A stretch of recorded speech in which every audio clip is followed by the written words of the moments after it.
Good morning students, आप सबका आज की ऑनलाइन होम क्लास में वेलकम है। तो चलिए कंटिन्यू करते हैं। हमारा जो टॉपिक चल रहा है दैट इज़ डेफिनेट इंटीग्रल्स। तो आज हम डेफिनेट इंटीग्रल्स में एक इम्पॉर्टेंट चीज़ लेते हैं, प्रॉपर्टीज़ ऑफ डेफिनेट इंटीग्रल्स, और उन प्रॉपर्टीज़ का हम यूज़ करेंगे for the evaluation of the definite integrals. So definite integrals की वैल्यू ढूंढने के लिए हम कुछ प्रॉपर्टीज़ का इस्तेमाल करेंगे। तो वो कौन सी प्रॉपर्टीज़ हैं? Following are some properties of definite integrals which can be used for evaluation of the definite integrals. So definite integrals की वैल्यू ढूंढने के लिए हम कुछ प्रॉपर्टीज़ का इस्तेमाल करेंगे, और वो कौन सी प्रॉपर्टीज़ हैं? Number 1, integral a to b f of x d x is equal to integral a to b f of t. तो ये कह रहा है वेरिएबल आपका एक्स हो या वेरिएबल टी हो, कोई फ़र्क नहीं पड़ता। डेफिनेट इंटीग्रल्स में जो आपके इंटरवल्स हैं, ये कोई फर्क नहीं पड़ता। हेलो हेलो हेलो हेलो, हाँ जी, सत श्रीकाल जी। बिंदु, मैं थोड़ा ठहर के गल करता, मेरी मीटिंग चल रही डायरेक्टर नाल। ठीक है तो गल करता।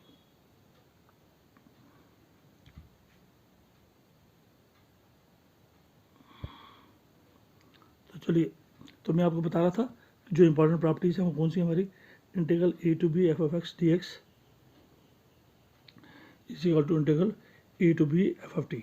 सो वेरिएबल एक्स हो या वेरिएबल टी हो, तो इंटीग्रल में कोई फ़र्क नहीं पड़ता। तो उसकी जो फिक्स वैल्यूज़ हैं ए और बी, वो एक्स के लिए भी सेम रहेंगी और वेरिएबल टी के लिए भी सेम रहेंगी।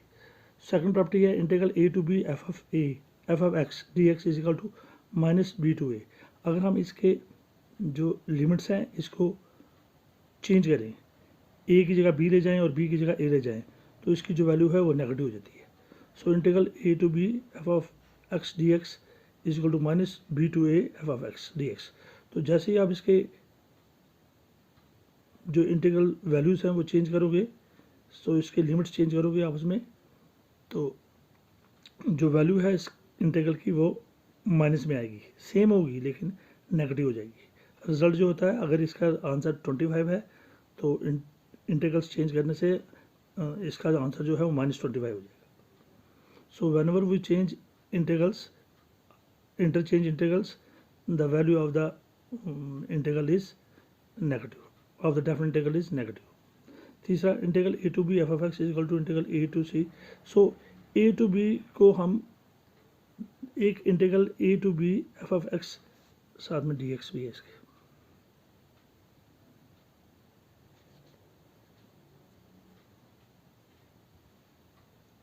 Integral a to b f of x d x, इसको हम, इस इंटीग्रल को हम दो इंटीग्रल्स में ब्रेक कर सकते हैं।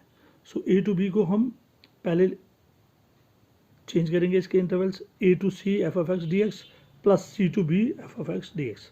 सो one integral definite integral can be we can break up one definite integral into two definite integrals. So a to b जो है वो बन जाएगा पहले a to c f of x dx, then c to b। Ultimately a से वो कहाँ गया? b। पहले a से c गया, फिर c से b गया, बीच में कोई एक और इंटीग्रल की वैल्यू लेकर, लिमिट की वैल्यू लेकर हम एक डेफिनेट इंटीग्रल को दो डेफिनेट इंटीग्रल्स में ब्रेक कर सकते हैं। और फोर्थ प्रॉपर्टी है a to b f of x d x is equal to integral a to b f of a plus b minus x. तो इन दोनों को, लिमिट्स को ऐड करके माइनस एक्स में भी हम ले सकते हैं। So integral a to b f of x d x is can be broken into f of a plus b minus x into d x. और फिफ्थ प्रॉपर्टी है which is very important, 0 to a f of x dx is equal to 0 to a f of a minus x। अगर हमारे पास limits हैं 0 to a, तो then definite integral f of x dx can be written as 0 to a f of a minus x। ऊपर वाला, नीचे अगर 0 to a है तो this definite integral can also be written as 0 to a f of a minus x। So f of x can also be written as f of a minus x dx। very very important property। और हमारी fifth property है integral 0 to 2 f of x d x is equal to इसकी 0 to A 2a बन जाएगा 0 to a, तो 2a break हो जाएगा 0 to 2a जो है F of x d x जो है 0 to a f of x d x plus 0 to a f of 2a minus x into d x. So this integral it goes from 0 to 2a, इसके अगर limits 0 to 2a हैं it can be ब्रेकन into 0 to a f of x d x plus 0 to a f of 2a minus x d x. और एक और six property है 0 to 2 a f of x d x is equal to 2 बाहर आ जाएगा 2 times 0 to a f of x d x, इसकी value जाएगी 2 times 0 to a f of x d x if 2a minus x is equal to f of x, and और इसकी दूसरी value 0 to 2a f of x d x की value 0 हो जाएगी if f of 2a minus x is equal to minus f x. अगर 2a minus x F x के बराबर है तो इसकी वैल्यू 0 to a है and f x into d x है. और अगर इसकी value 0 to 2a f x d x की वैल्यू 0 कब होगी if f of 2a minus x is equal to minus f x. तो ये 6 प्रॉपर्टीज आपने याद रखनी है. इसमें फोर्थ प्रॉपर्टी और फिफ्थ प्रॉपर्टी बहुत ही इंपॉर्टेंट है. तो चलिए टेक्स्ट बुक का एक क्वेश्चन कर लेते हैं आज. Evaluate means find the value. We have 0 to pi by 2 cos square x d x. तो हमें एक इंटीग्रल दिया है, we have integral I is equal to 0 to pi by 2 cos square x d x. इस definite integral की हमने value ढूंढनी है using property. So using property 5 fifth.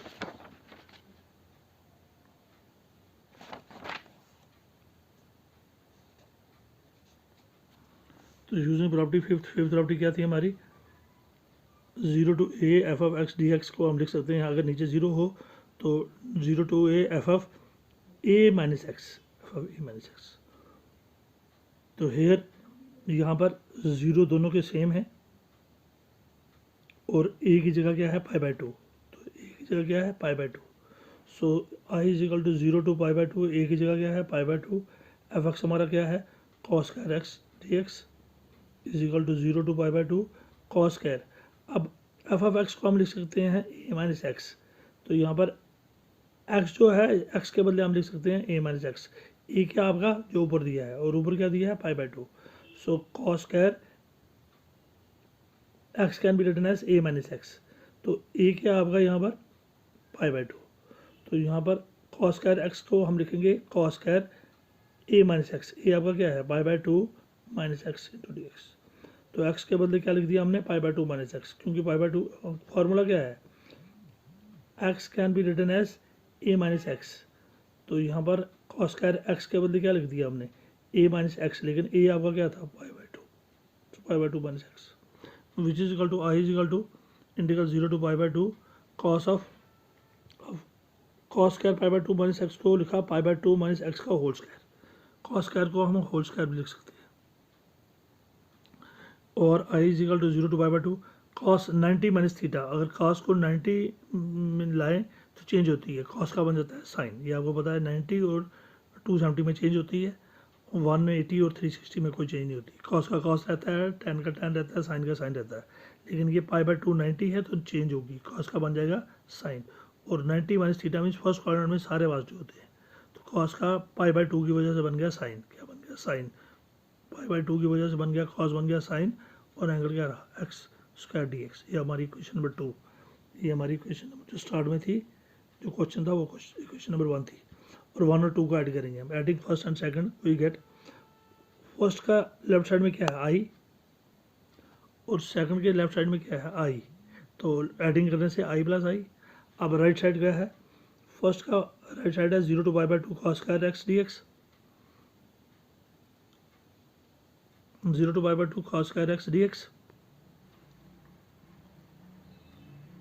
0 to pi by 2 cos square x d x plus देखो left side I है, इसका left side और इसका लेफ्ट साइड आई हो गया आई प्लस आई. अब इसका right side cos square x d x 0 to pi by 2 cos square x d x और इसका right side 0 to pi by 2 sine square D x. तो ये ऐड हो जाएंगे. तो 0 to पाई बाई 2 तो लेफ्ट को लेफ्ट से ऐड किया यानी कि इसका आई और इसका आई लेफ्ट वाले लेफ्ट में ऐड हो गए और इसका राइट है कॉस स्क्वायर एक्स, इसका राइट है साइन स्क्वायर एक्स। तो cos square x d x plus sine square x d x इनको ऐड कर दिया। अब आई प्लस आई हो गया 2i equal to 0 to pi by 2। अब ये कॉस स्क्वायर और साइन स्क्वायर दोनों को कंबाइन करके एक ही लिमिट ले ली, अलग अलग थी, इनको जिस तरह हम अलग अलग को ऐड कर सकते हैं, कंबाइन कर सकते हैं और कंबाइंड को सेपरेट कर सकते हैं। तो इस लिमिट और इस लिमिट को एक ही लिमिट 0 टू पाई बाई 2 अंदर रख दिया हमने cos square x plus sine square x d x. अब cos square x plus sine square x हमें पता है 1 के बराबर होता है, sine square theta plus cos square theta क्या होता है 1। तो हो गया 2i equal to 0 to pi by 2 cos square theta plus sine square theta, sign square theta plus cos square theta होता है 1 इंटू डी एक्स। अब x की डिफ्रेंशिएशन क्या है 1 और 1 की इंटीग्रेशन क्या है x। So 2i equal to ये 1 की इंटीग्रेशन क्या होगी x और लिमिट्स क्या है इसके 0 टू पाई बाई 2 और 2i इजिकल टू पहले पाई बाई 2 देंगे इसकी वैल्यू फिर 0 देंगे, हो गया पाई x की वैल्यू पहले पाई बाई 2 दी तो पाई बाई 2 फिर x की value 0 the minus 0 pi by 2 minus 0। So 2i और i इजिकल टू 2 नीचे ले जाओ, पाई बाई 2 माइनस 0 तो पाई बाई 2 होता है और पाई बाई 2 के नीचे जब 2 ले जाएंगे तो पाई बाई नीचे भी 2 ले जाएंगे तो नीचे 2 था तो हो गया 2 2 सा आई की वैल्यू हो जाएगी, जब 2 नीचे जो जाएगा 2i equal to pi by 2 तो i इजिकल टू इस पाई बाई 2 के नीचे ये 2 आया तो हो गया pi by 4। This is the answer. So कल हम इस एक्सरसाइज को जो हमने स्टार्ट की है कंटिन्यू करेंगे और इन प्रॉपर्टीज़ को यूज़ करेंगे जो आज हमने सीखी हैं। इन सभी प्रॉपर्टीज़ को अच्छे तरीके से याद कर लेना। Thank you very much and have a nice day.